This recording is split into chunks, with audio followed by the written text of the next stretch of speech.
لحد الان نتيجه طيبه لكن تخوف برشا، لانه تعادل ايجابي يعطي اللقب للفتح. نادي الصفاقسي الان واضحه الامور، يلزم ينتصر في المهيري اذا يحب يامن التتويج الرابع للكاف.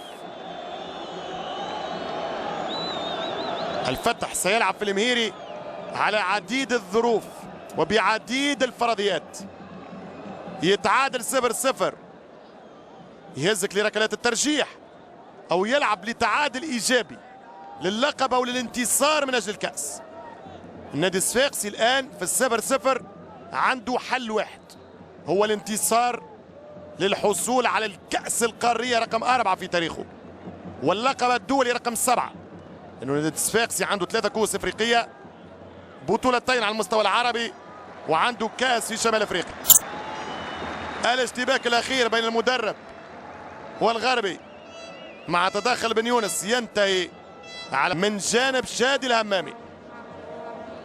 هنا تدخل اخير والروح الرياضيه ايضا من حسين عموته.